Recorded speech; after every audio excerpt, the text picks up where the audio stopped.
Malcolm, welcome back to Mea Culpa. So much going on here. Understand that you're abroad. I understand that right now you're in Greenland. Am I right about that? Wrong.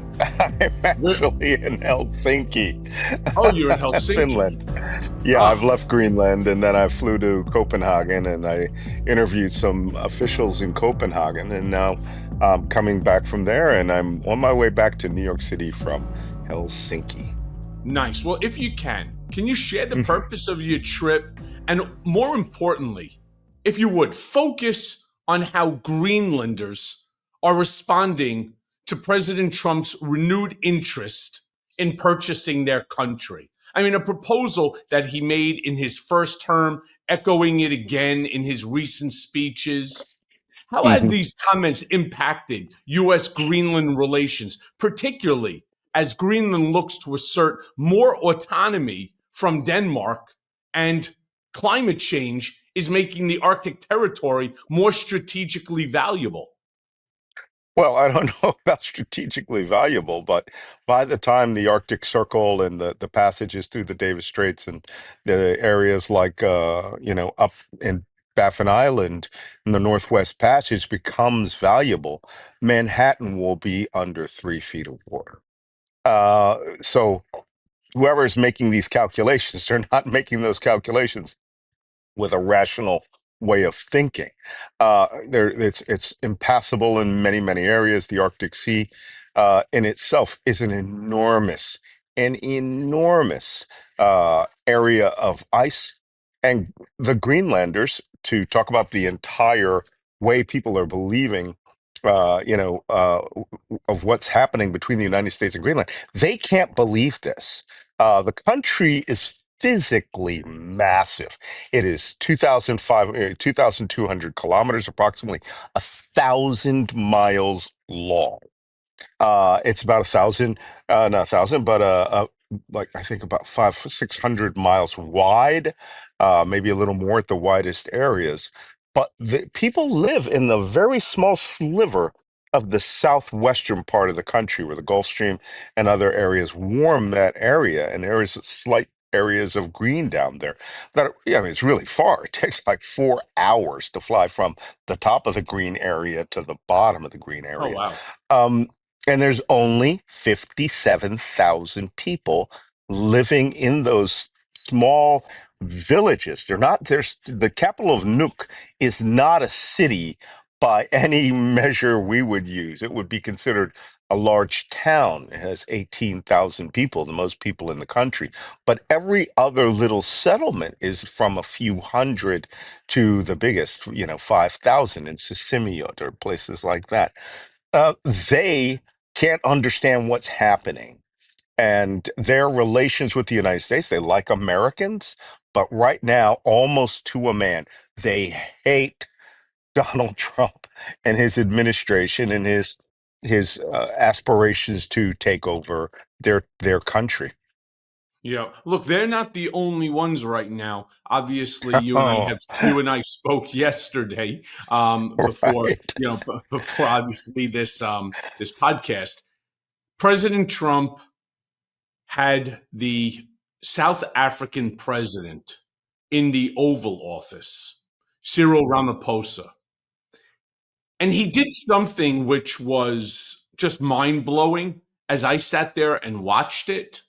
He presented a debunked, racially charged video alleging systematic killings of white farmers, a claim that has long promoted by these far right groups and Right.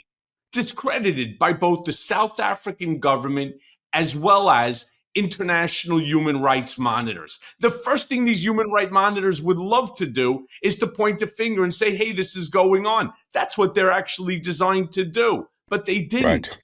Let me ask you this. What implications does this have for US diplomacy? But more importantly, our credibility on the world stage when the President of the United States pushes white nationalist talking points in official state meetings that he held publicly on purpose?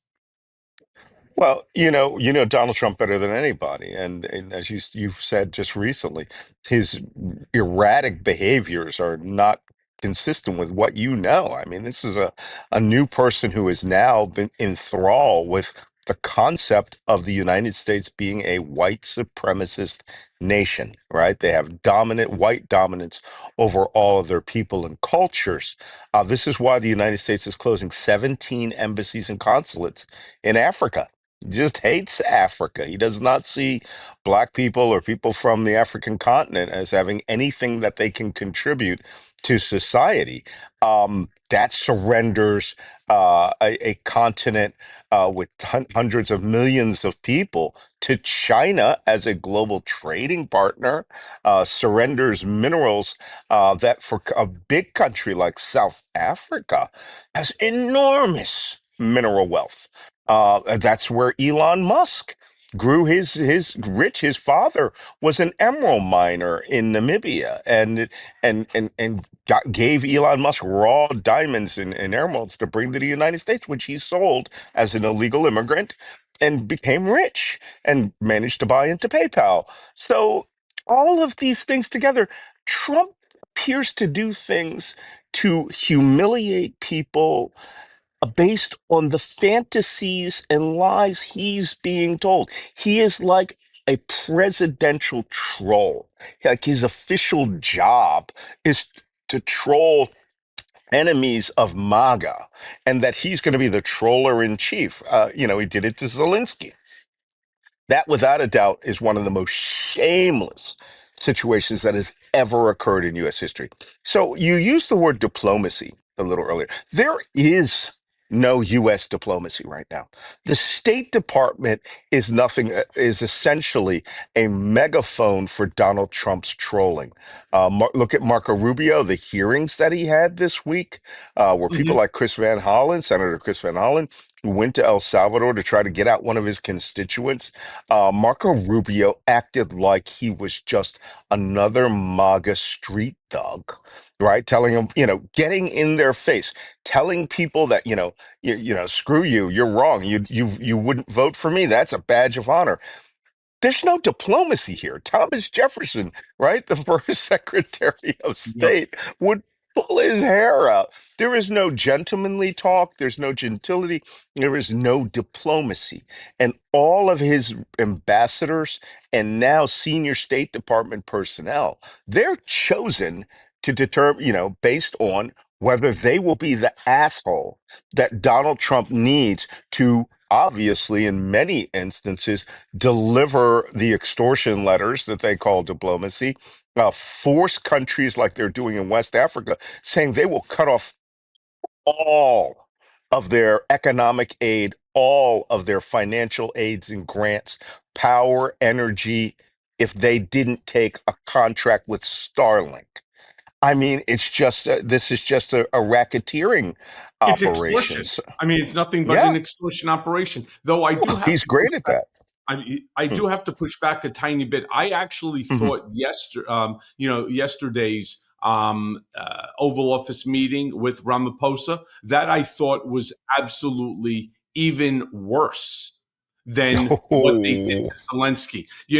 I just want to set the stage to those people who maybe didn't see it, where all of a sudden he's talking about the execution and the murder of these white farmers in South Africa, and he was like, dim the lights. It was almost like it was a production it going was, on, yeah. right? And you He could see stages the these. look on President Ramaphosa's face, like, what the hell? And then all of a sudden they're showing, he's like, you see that? You see that? And he's like, Mr. President, that's just not real. That's been debunked. I mean, that to me leads me to my next question, because what this really was not an Oval Office meeting. It was the spread of false narratives, right? Of This course. so-called white genocide in South Africa. But I'll tell you the danger, knowing Trump as I do, and the fear that I have when I see this stuff, because I see things differently than virtually anybody else because of my unique situation and spending as much time with him as I did.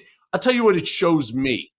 It shows that there is a clear pipeline from extremist media right into the Oval Office of the White House. Of course. Yes, And the of question I course. want to ask you is, how do these conspiracy theories infiltrate these high level discussions? And what does it really say about the role of Trump's bullshit inner circle? Advisors like Stephen Miller, Marco Rubio, Caroline Levitt, and so many others falling into line, failing to verify basic information that you could get right off of Google, especially before it reaches global audiences, because that appearance yesterday was not just shown in America, that's shown all around the world. Right. And well, what you are seeing here is a cabinet, all right, and staffers, aides, and as I call them, right, cult enablers who understand that the boss does not care about reality. The boss cares about his ideology. And his ideology, look, we use the phrase white nationalism, not white nationalism, right? It's white supremacy. And that means that not only should America be a all white led and dominated nation, that it should evangelize for that around the world, right? So essentially taking the United States back to the British imperial mindset, okay, of the 16th and 17th and 18th century. Now, to you and me, that sounds crazy, right? Because guess what? It's crazy. In a multipolar, multilingual, multicultural, multinational, multi-ethnicity nation built on its literal pride of foundation of its differences, of its diversity. Remember that word? That's a dirty Yeah, word in this White House. I mean, they literally don't care what aspect of American culture they damage. Like when they're going through the Pentagon with a scythe right now and firing every woman, every black, just getting rid of them as general officers, which will devastate the United States Armed Forces, right? yeah, An organization built for centuries on teamwork and meritocracy. Well, it can't be meritocracy if the president of the United States is going to the president of South Africa and saying, look what's happening in your country. Well, I've been to South Africa. I've been to Johannesburg. That's a damn dangerous town.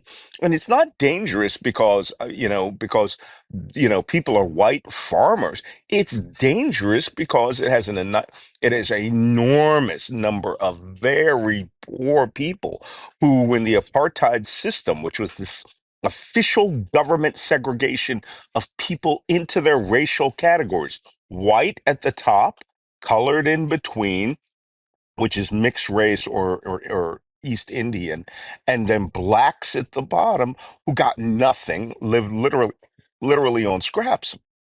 And then when that system came down because it was not sustainable, they didn't provide any job trade, right. anything for the men. The system never changed. So, you know, um, they have crime that is off the charts. Murder there is astronomical. None of it is, ooh, I'm gonna go to that farm and kill that farmer because he's white, because I want to farm. Okay. Yeah, So they use the word genocide. Okay. Look, talking to a guy, grew up in an Orthodox Jewish neighborhood. First language was Yiddish. First decrypted language was Hebrew. Spoke at Auschwitz twice, including at a conference on genocide. Okay. This ain't genocide. A few white South African farmers being beaten up or some killed through, they're generally not killed through um, crime focused on them. This wasn't during the Civil War, the South African insurgency of the African National Congress. These are people who are roaming bands of guys who do what we call a 6 to 6, right? They start drinking at 6 in the evening and they stop mm, drinking at 6 in the morning. And about 2 a.m., they need alcohol money. So they carjack, they rob houses, they do break-in house robbery. And yeah, the victims population in South Africa is not white. The victim population is black. But there are those instances and circumstances where they see a nice white car, it has a white guy in it, they're going to go carjack. They're going to get their money, right? They're going to get a lick. So Trump has viewed this fake information and is putting it out as president of the United States. And what it doesn't do is it doesn't explain things for the South African. It doesn't explain things properly to the world. It lowers the opinion of the world about you, me, Yep. as Americans, right? I'm hiding right now. Uh, and Yeah. and makes us look like morons on the world stage. Here's the number one question I was asked on this trip. I swear to God, it must have been asked 10 times in the last couple of weeks. What's wrong with America? What's wrong with your country? And I'm Yep. You like, know, I got Donald that Trump is same what's wrong question. with my country. I got that same question from my own family who live in Oy. Canada and asking me the Mm, same thing. But, you know, as the guy who used to be around Trump the most, as a guy who legitimately protected him, and not mm. just from everybody else, but from From myself? himself as well. Mm, yeah, yeah. What That's bothers me, what bothers me is the fact that the president of the United States, a man who I once truly, truly cared for, was handed, literally handed, and publicly showed a discredited video in the presence of a foreign head of state. And I'm going to tell you what that suggests to me: one of two things, either gross negligence or intentional political provocation. And I'm going to say something to you. I believe it's the latter. yeah, What I agree. what responsibilities do national security and foreign policy advisors have to this man that I protected, to this man who is the president of the United States? And my question to you also is, who do you think should ultimately be accountable when the president of the United States, hence all of us, are left looking not just unprepared and reckless, but abso-fucking-lutely stupid on the world stage? Well, first off, I'm afraid to say that we are talking on norms that ceased to exist when he became president this time. The last time he had a traditional Washington, career diplomats and generals and all these people who would never go to, owning the libs as U.S. foreign policy. Well, right now, it's owning the world as U.S. foreign policy. His behavior towards China, Mike, how the hell is China the adult in the room now, right? Hard to That a believe. centralized communist party slash capitalist system, okay, is behaving far more decently to their own people in some respects, right? Of course, they're totalitarian commies, right? They will disappear you. They'll shoot you in the head, and they'll still charge you that 5 cents for the bullet. That's official policy in China. Delete Me makes it easy, quick, and safe to remove your personal data online at a time when surveillance and data breaches are common enough to make everyone vulnerable. Now, let me be straight with you. As someone with a very public profile who spent years dealing with everything from harassment to bad faith actors digging into my life, I take my privacy very seriously because I've seen what can happen when personal data gets into the wrong hands. And let's be honest, it's never been easier to find out, for example, where someone lives, what their phone number is, or even who their family members are. I mean, that's not just creepy, it's dangerous. We're living in a time where partisans and trolls are targeting people simply for speaking their minds online. And if your info is just sitting out there, that makes you a sitting duck. And that's why I use Delete Me. They work behind the scenes to remove your personal data from hundreds of data broker sites. It's the smartest move I've made to protect my digital footprint. And it gives me peace of mind knowing I'm not just leaving that info out in the open. So take control of your data and keep your private life private by signing up with Delete Me now at a special discount for just our listeners. Today, get 20% off your Delete Me plan by texting Cohen, Cohen, to 64000. The only way to get 20% off is to text Cohen to 64000. Again, that's Cohen to 64000. Message and data rates may apply. Go now. You ever stand in a grocery store staring at a piece of fish, wondering if it's going to taste like the ocean or like regret? Well, I've been there. And after everything I've seen, after everything I've done, trust is a luxury, especially when it comes to what I put on my plate. And that's why I'm telling you straight. Wild Alaskan Company is the only seafood that I trust. Period. End of story. I mean, when that first box showed up at my door, I was skeptical. I mean, wild caught, perfectly portioned, frozen right off the damn boat. I mean, it sounded too good to be true. But I opened it. I cooked up some coho salmon, pan-seared with a little olive oil and some sea salt, and I swear to you, I haven't looked back. The flavor? It's clean, rich, real. It's the kind of fish that makes you realize just how bad that you had it before. And here's the kicker. It's 100% wild caught. There's no antibiotics, no GMOs, no factory farming, just fish from pristine Alaskan waters that's caught with care, shipped with purpose, and meant to be savored. Every single bite supports sustainable fishing communities. I mean, for God's sakes, it's seafood with a soul. So listen, not all fish are the same. And if you want seafood that you can trust, go right now to wildalaskan.com/Cohen and get $35 off your first box of wild caught greatness. That's Wild Alaskan, WILDALASKAN.com/Cohen. There's no risk, no BS, just the best damn fish that you'll ever eat. And let me say this. Thanks again to Wild Alaskan Company for sponsoring this episode. Now go eat like you mean it. But their people have come to understand that their way of life, their quality of life has increased dramatically with the controls that they've placed in China. They have one of the world's largest bullet train network, and Donald Trump is trying to kill Amtrak to get rid of high-speed rail in America. Weird, right? They now have the biggest car producers in the world.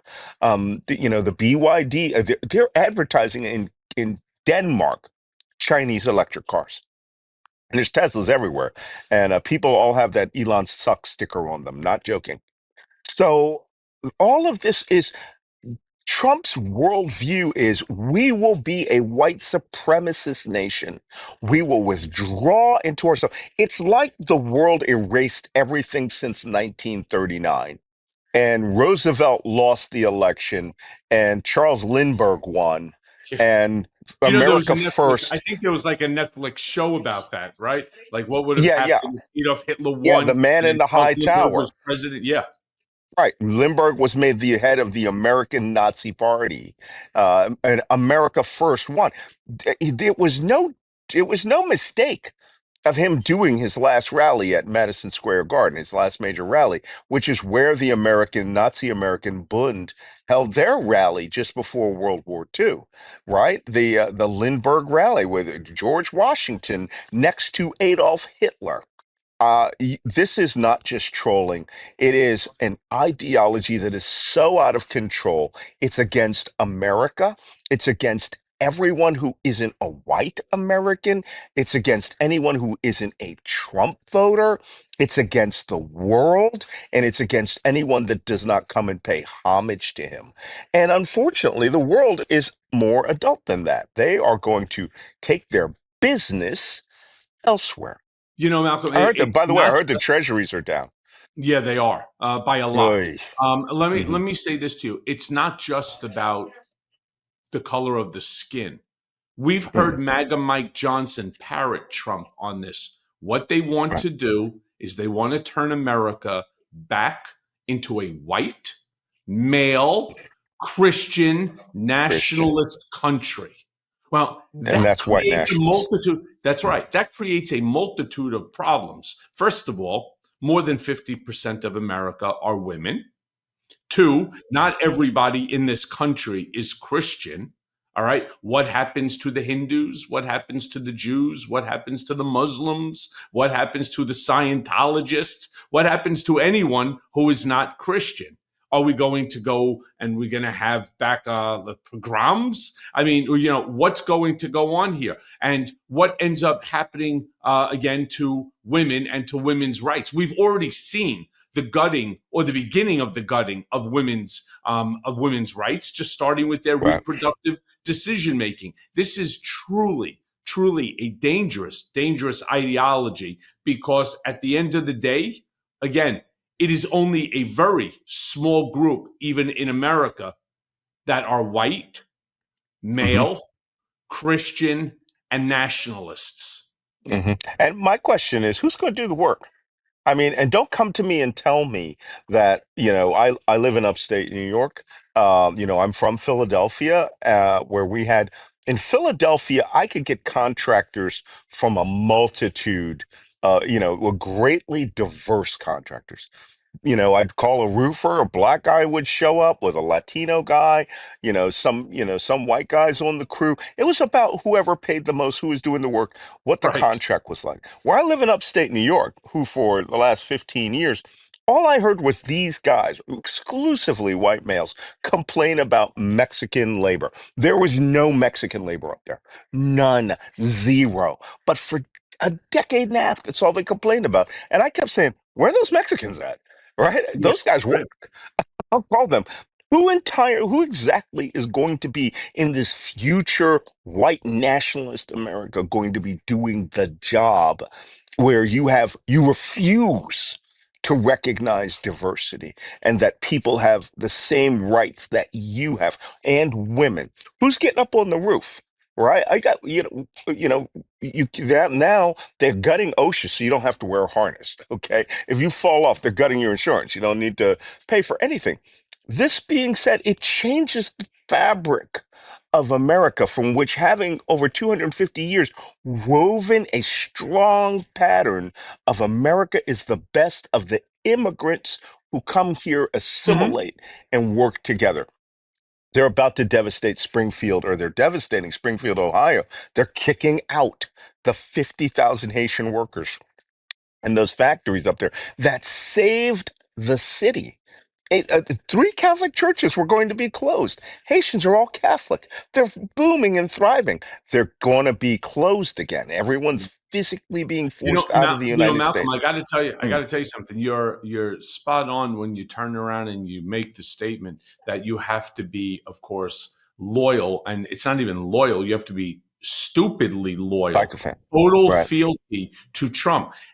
There's going to be a point in time where you can't even ask him a question if he doesn't like the question and he doesn't want to give the answer. And Right.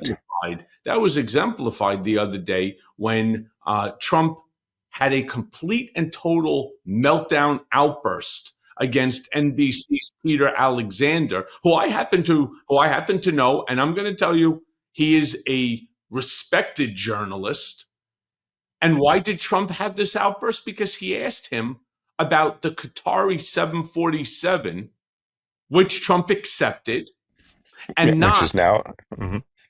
about It's the South Africa video that he just played, which was laced with, I mean, the outburst was just laced with hostility and deflection. The question I want to ask you is, how does this ongoing war with the press affect the public's ability to get truthful answers, especially truthful answers in matters that involve foreign gifts, potential mhm. corruption, etc.? Well, I just want to call attention that the Conservative Political Action Committee, over the last few years, now hosts a CPAC conference in Hungary every year. And that is where they went. I'm going to take off, by the way, my national security hat here. And I'm going to put on my National Association of Black Journalism journalist hat, and say that Viktor Orban of Hungary, was the first real leader in modern Europe to take the Putin playbook and go after the media with a hammer and tongs. Yep. He couldn't buy it like Putin. Putin didn't buy it. Putin just nationalized it, just seized it, took everyone's news media organizations and got rid of all news media channels and programs that were critical of him and put on variety shows, balalaika dancers, and action movies, including especially Steven Seagal movies, right? Um, Trump is trying the Viktor Orban control, and like that that troll tactic of his, he's not even speaking to the journalists. He's not speaking to the people in the room. He is weaponeering the power of the bully pulpit of the president of the United States into a humiliation device because people who are MAGA, people who, which is cult worship, right? Um, they ask good questions like, how are you so lean and thin? Right? If you saw Carolyn Levitt's thing, what is his routine? He looks so good. He's so healthy. Anyone who steps outside of that, Trump is bound solely by the slightest sliver of norms of having journalists in there. I suspect that within 6 months there will never be a regular line traditional news media journalist allowed in the White House at all. Not for press briefings, not for anything. He's going to go full MAGA, Elon Musk. It'll be X, right? It'll be Twitter Hmm. today. But by doing this ritualistic humiliation of the journalist, it shows two things. One, and Mike, you're the one of the guys that I trust most on speaking about this. I really think that there is a measure of very severe cognitive decline with Donald Trump. I don't see For it. all they say, I yeah, you know, well, so to my listeners, mm, just so you understand, on Thursdays, every Thursday, Malcolm, myself, Lev Parnas, we have a show, right, yeah, called Unhinged.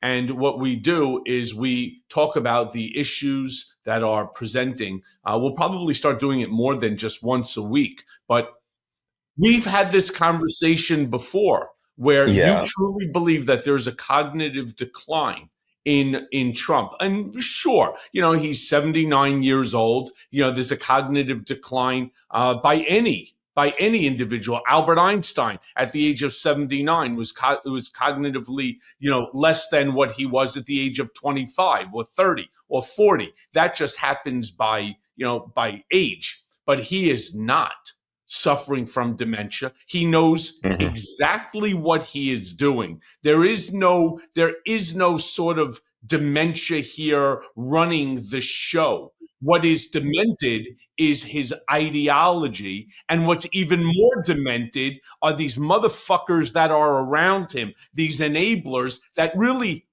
unlike what I used to be, they don't care about him. It is all about them. You see, Elon Musk goes on TV the other day and he says, I'm not going to really put any more money into the political sphere unless I really choose to, right? So he keeps himself open for that. And why? Well, because I've done enough, right? The, all of this is basically just this gaslighting, and that's all they want to do. It's like pravda in Russia, which means truth in Russian, where there is no truth. They right. want to rewrite history. They want to sane wash everything. Trump doesn't want to do the homework. All of this is being done by Project 2025. All you need to do is read that 922-page manifesto, and they are basically spoon feeding the toddler in chief with information from Project 2025. He just stands up there, signs a piece of paper, wants to get all the accolades. But the problem is that no accolades should be given because everything about Project 2025 is designed in order to dismantle our American democracy. Right. Well, I got to tell you, I respect your opinion on that, but that does. I'm not talking about like he's a demented old man and going in decline in that respect. I mean, the irrationalism, the explosion, the facilitation of his enablers, whatever the last words that are there. He has no measure to him when he gets in these situations. He's more, to me, it appears that he's on a much higher ramped up, amped up scale of exploding about things that are ideologically important to him, and to where his job was to humiliate Cyril Ramaphosa in Yeah, the Oval Office. And then suddenly it's like, hey, let's talk about that airplane. To him, that was last week's bullshit. And that the Air Force has taken possession of that aircraft, which, by the way, was in a facility in Texas. We just saved the Qataris something like $500 million by yeah. I accepting mean, that airplane. the whole thing is just so But stupid. but it's the whole point of him. You ruined my moment by injecting other subjects and realities that I did not want in here. Look, they're going to replace him with Tim Pool, right? A guy who got $100,000 a video from Russia, right? Somebody who is more psychophantic, or they're going to get rid of him and replace him with Laura Loomer. So who is just a nut. Uh, but all of this is part and parcel to the fact that, as you said, his enablers. I know what's going on here. This is the Cash Money Brothers. That's, Everyone sees Trump as I a keep way to get calling it that. money. I keep Yeah, calling it you that. said that. You Right, said that. it's like right out of New Jack City, right? Am I my Right, brother's keeper? They are all sitting there back channel having these dinners at their 25, $30 million houses in DC, talking about how we could make the next 4 years into the greatest cash cow for us, right, so that after that, fuck America, we'll get onto our 500-foot yacht, right? And we'll go sail the world with a crew of 80, right? And a second boat behind it that'll be our military to make sure nobody blocks us, nobody stops us, nobody does. right, They right. have these aspirations of, like, I don't know, medieval Fiefdoms. warlords, right? Right, Fiefdoms. Lord. Yeah, You know, I'm getting their motto appears to be, I'm getting paid, bitches. right. Right. You ever try launching a podcast with zero experience? Well, let me tell you, it's like being tossed into a cage match with a grizzly bear, blindfolded, wearing clown shoes. I mean, when I started Mea Culpa, I thought to myself, come on, how hard can this be? Well, script writing, logos, production schedules, ad deals, and don't even get me started on the tech setup. I mean, I felt like I was decoding the damn Matrix. If only I had Shopify when I launched this beast. Shopify is the platform behind millions of businesses across the globe, responsible for a whopping 10%. You hear me? 10% of all e commerce in the United States. And my friends, that's not hype, that's a fact. From big names like Mattel and Gymshark to folks just getting their hustle off the ground, Shopify's got their back. I mean, you want a gorgeous online store?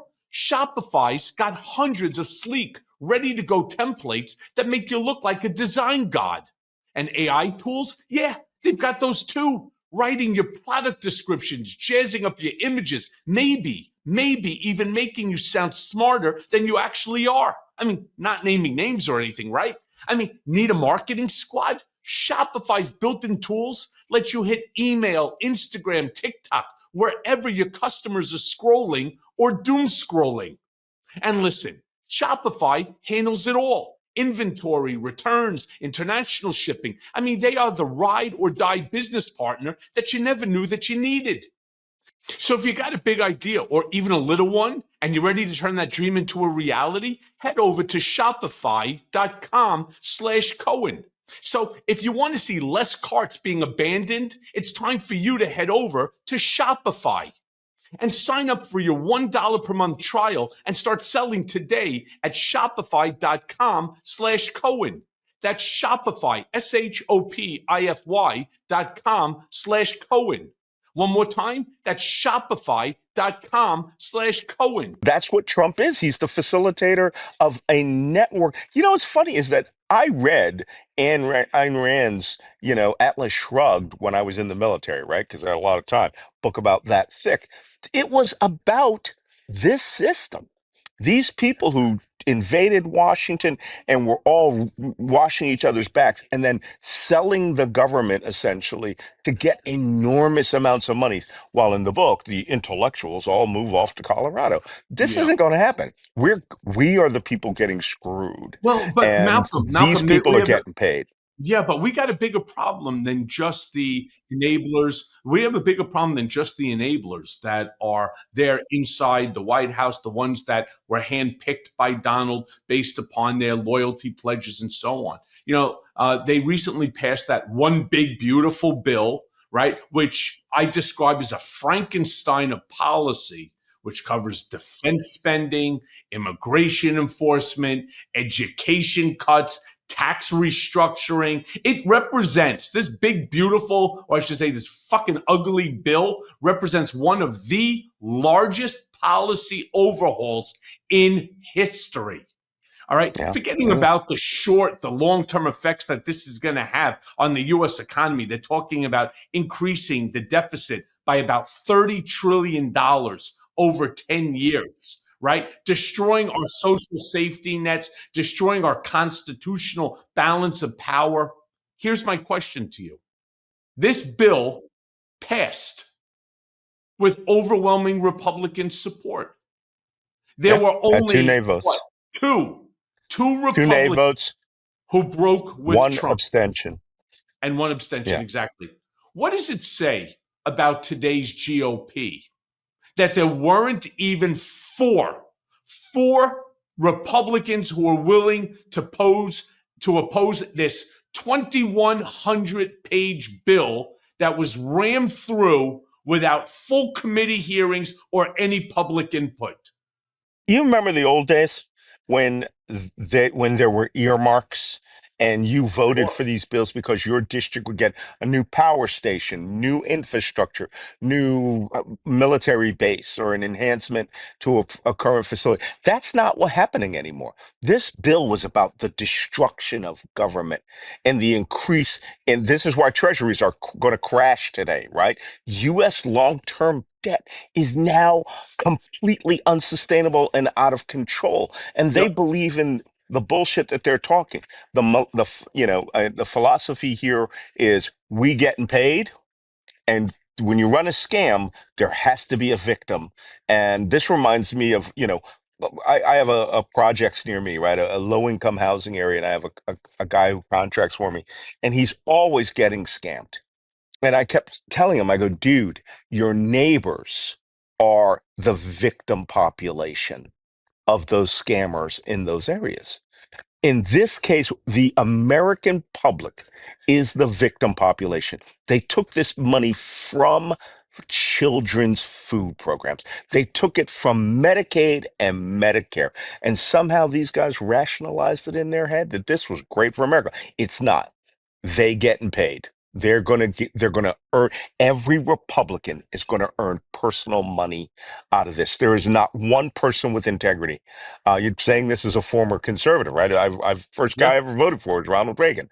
None of that. Ronald Reagan is in the far leftist liberal side now. We're going to get screwed, and America is going to be badly damaged. I mean, So I don't understand what the hell these people are thinking. You I have don't know. foreign government like Qatar, which has complex ties to Hamas. Listen, you know this better than anybody. How many years are you doing this? Right? Almost 40. Yeah. Almost 40 years. Qatar Mm. has complex ties to Hamas. They have complex Yes, they ties do. to the Taliban, and they also have complex ties to US military operations. They gift they gift a $400 million aircraft. That, by the way, is going to cost the United States about $1 billion to take it apart, to x-ray everything, to make sure that there's no booby traps or anything like that. They're not gifting it, as Trump would like to say, to the United States, to the Department of Defense, to the Air Force. They are gifting this to the President of the United States. And like a petulant child, he sees that aircraft. He, in his mind, compares it to his 757. This is a 747-8, which is the All biggest of right. all the Boeings. Stretch. Right. Stretched. He compares it to his It's a stretched 757, limousine of airplanes. right? He compares it Mhm. to his 757 and saying to himself, I want that. Mine, mine, Mhm. mine. Go, go, go. Right? It's mine. It's mine. It's But mine. but Like, don't like, forget, well, and this will have to be my last comment. Don't forget, he gets $1 billion golf course there too. And then the Emiratis are putting billions of dollars into his meme coin and Bitcoin and things like that. And the Saudis are going to be, the Saudis didn't say what they were doing other than the largest defense purchase in the United States. I worked in the Muslim world my entire life, right? I had a situation where I had to buy armored, soft vehicles in Baghdad. And the first thing those guys were like was like, oh, here's your 10%. I was like, sorry, can't be bought. Donald Trump would be like, 10, ah, 20, bitches. You need to give me my money Right. and I'm going to give you stuff too. But let's just get that number straight, 20%, 30%, whatever it's going to be. We're going to find out. And Eric and Don Jr. are raking in that money. So, Oh, big time. So well, look, Malcolm, I know that you have to go. I have just one I got to final jump on an question. airplane. Yeah, I just have one final question for you on this one. Sure. What Mhm. do you think that future administrations do or have to do differently Ah, to I'm restore telling you, America's integrity, our intelligence, and our honor? I got to What tell are you, we going to have to next do? con. Oh, I've been giving this a lot of thought. I call it Project 2027. The great American backlash is going to happen in 2027. And here's what we have to do.